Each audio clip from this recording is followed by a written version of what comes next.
यदा मृधे कौरवसञ्जयानां वीरेष्वतो वीरगतिं गतेषु भ्रपोदराभिधृगदाभिमर्शो भग्नोनुरन्ये धृतराष्ट्रपुत्रे। ये उस समय की बात है जब महाभारत युद्ध विश्राम की ओर था। भीम द्वारा दुर्योधन के जंघों पर प्रहार किया गया और आज दुर्योधन बेचारे मृत्यु की अवस्था में पड़ा है। देखिए, ये मानो महाभारत हमें शिक्षा देती है कि हमें जीवन में कभी युद्ध नहीं करना चाहिए। युद्ध करने से सदैव हानि ही होती है, लेकिन हम लोग नहीं, परिणाम को नहीं सोचते हैं और सीधे युद्ध की ओर ही जाते हैं। चाहे देश का युद्ध हो, चाहे घर में कोई बात हो अथवा कोई मोहल्ले में बात हो, सदैव युद्ध की जो गति है उस सदैव हानि की ओर जाती है।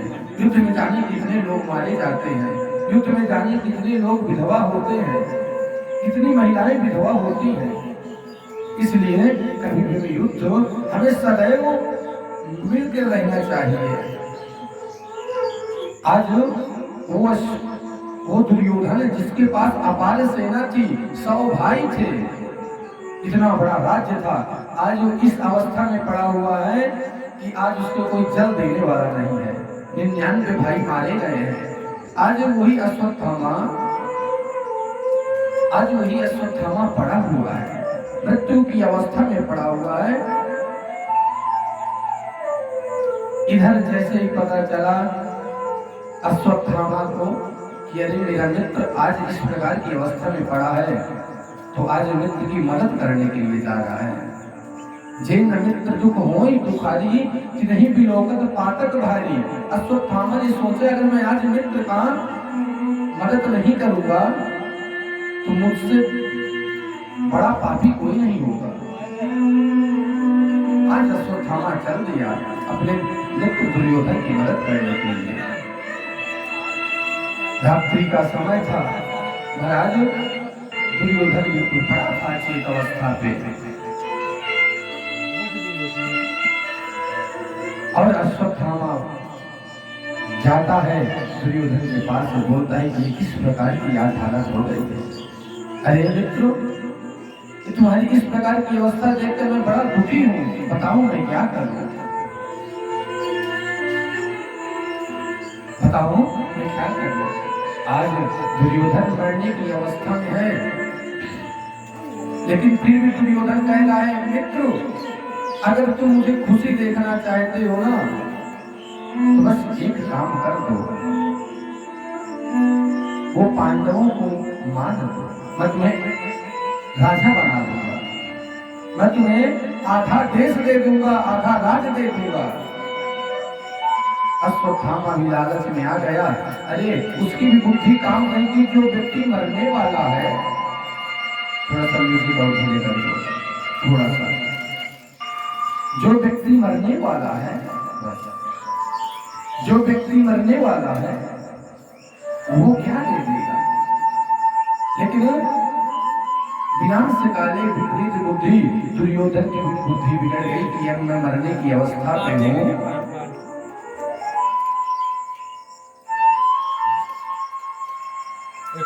और मैं राज देने की बात कर रहा हूँ और इधर अश्वत्थामा भी राज लेने की सोच रहा है। देखिए, एक व्यक्ति मरने की अवस्था में पड़ा हुआ है, फिर भी उसका ये कपट नहीं छूट रहा है। आज अश्वत्थामा चल दिया पांडवों का वध करने के लिए। अरे इतनी बड़ी सेना जिसका वध नहीं कर पाई, 99 भाई जिनका वध नहीं कर पाए, भीष्म पितामह द्रोणाचार्य जिनका वध नहीं कर पाए, अरे तुम क्या कर पाओगे। लेकिन नहीं, अश्वत्थामा आज लालच के मारे चल दिया है। आज इधर जैसे ही पांडवों के शिविर में भगवान को पता चला, भगवान तो अंतर्यामी है, भगवान ने कहा आज हम लोग युद्ध जीते हैं तो आज हमें गंगा स्नान करना चाहिए। तो रात्रि में ही भगवान गंगा स्नान के लिए चल दिए। फिर शुरू से कर दो। फिर शुरू से कर दो। देखो कान कम लगाए हैं। और तुरंत चल दिए, क्योंकि रात्रि में अगर हम लोग गंगा स्नान के लिए जाएंगे तो सवेरे भोर में पहुंचेंगे, तो ही सवेरे स्नान करेंगे। भगवान ने सभी समस्त पांडवों को अपने साथ ले गए। इधर पांडवों के पांचों पुत्रों को भी भगवान ने कहा कि चलो, लेकिन वो लोग नहीं माने, बोले हमें तो सोना है। महाराज इधर अश्वत्थामा चलता है, रात्रि का समय है। आज जहां पांडव लोग पढ़ते थे जिस शिविर में, आज पांडव के पुत्र उनके ही बिस्तर पे पांचों पांडव के पुत्र पांचों लेट गए। और संयोग तो देखिए महाराज कि जैसे पांडव थे वैसे पांडव के पुत्र हूबहू वैसे ही थे। जिस प्रकार भीम थे उस प्रकार भीम का पुत्र था, वही शरीर वही स्वरूप, जैसे पांडव थे वैसे पुत्र थे। आज अश्वत्थामा रात्रि के समय शिविर पे आता है और नहीं समझ पाया, नहीं देख पाया ये पांडव ही पांडव के पुत्र हैं।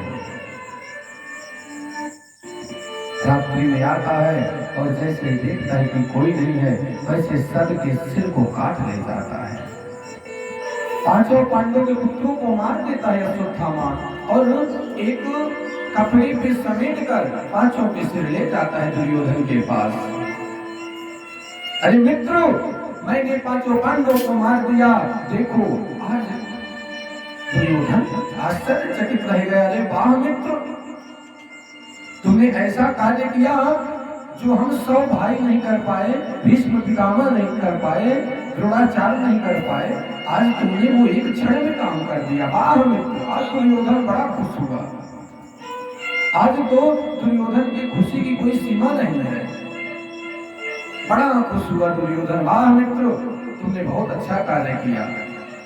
अच्छा मित्र, एक काम करो, मुझे भीम का सर दो, मैं भीम का सर लेना चाहता हूँ, क्योंकि भीम बहुत बलशाली था। दुर्योधन और भीम के बीच में अक्सर दुर्योधन और भीम के अक्सर कुछ न कुछ होता था। हमेशा दुर्योधन को अगर ईर्ष्या ज्यादा रहती थी तो भीम से रहती थी। जब अश्वत्थामा सर लेकर आया तो दुर्योधन ने कहा कि दुर्योधन ने कहा अश्वत्थामा मुझे भीम का सर दो। और जैसे ही अश्वत्थामा ने दुर्योधन को भीम का सर दिया, भीम का नहीं था, वो तो भीम के पुत्र का था, और जैसे ही दुर्योधन ने सर को दबाया उससे सर फूट गया। ओहो, अश्वत्थामा समझ गया। अरे अश्वत्थामा, दुर्योधन समझ गया कि पांडव नहीं पांडव के पुत्र है। अरे अश्वत्थामा, तूने ये क्या कर दिया? मेरे तो कुल में कोई पानी देने वाला भी नहीं बचा। अरे ये मेरे भतीजे हैं, इन्होंने बेचारे कोई ऐसा कोई कर्म भी नहीं किया था, कोई अच्छा काम किया, अभी तो बेचारों ने दुनिया नहीं देखी, अभी छोटे ही तो हैं। अरे अश्वत्थामा, तूने मेरे पूरे कुल को ही नाश कर दिया। अरे पांडव के पुत्र थे, जब ये तिलांजलि देते, जब गया श्राद्ध करते, तब ये हमारा भी करते, हमको भी पानी देते, क्योंकि ये पांडव के पुत्र हैं। ये मतभेद नहीं करते कि हमारे चाचा ने हमारे पिताजी से युद्ध किया था, ऐसा नहीं। ये पांडव के पुत्र हैं, बड़े धर्मशील हैं, इनको इस प्रकार का ज्ञान दिया गया था कि हमको भी ये जल देते, तर्पण करते। लेकिन अरे अश्वत्थामा, तूने तो तर्पण पानी देने वाला भी नहीं बचाया, कुल का दीपक भी तूने नहीं बचाया। अश्वत्थामा को इस प्रकार कह रहे दुर्योधन को वरदान मान ले चाहे श्राप मान ले, दुर्योधन को वरदान था कि जब एक साथ अचानक खुशी या अचानक दुखी हो जाएगा, ये खुशी मिल जाएगी या फिर दुखी हो जाएगा, तब मृत्यु होगी। आज वही समय है। जब अश्वत्थामा आया, बोला कि देख मित्र, मैंने पांचों पांडवों को मार दिया, तो बड़ा खुशी हुआ। बाप मित्र, बड़ा सुंदर काम किया। और जब पता चला कि ये अब पांचों पांडव नहीं, ये तो पांचों पांडव के पुत्र हैं, मेरे भतीजे हैं।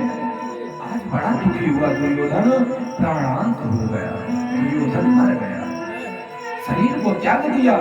सुख और दुख इकट्ठा मिलते ही दुर्योधन का प्राणांत हो गया। इधर अश्वत्थामा भागा भागा गया कि अब तो मैं नहीं बचूंगा, अब तो अर्जुन इत्यादि लोग मुझे मार देंगे। भागा भागा गया। इधर शिविर में सवेरा हुआ।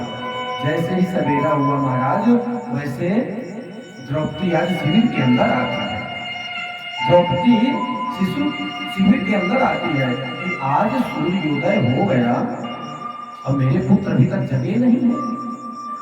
जैसे ही शिविर के अंदर द्रौपदी जाती है, वैसे देखती है कि खून बहता चला आ रहा है, पूरी शिविर खून से लिप्त है। अरे, और जैसे अपने पुत्रों को देखा कि माता शिशूनाम निधनम सुतानाम निसम्य देवं परितप्यमाना। जैसे ही माता ने देखा कि मेरे पुत्रों के सर में खून बिल्कुल निकल रहा है, सर है ही नहीं, धड़ से सर अलग है, बड़ा दुखी हो गई, विलाप करने लगी, रोने लगी। पूरे सभासद एकत्रित हो गए, पूरे सभासद एकत्रित हो गए और माता जी को समझाने लगे। सभी पांडव आ गए, लेकिन माँ तो माँ ही होती।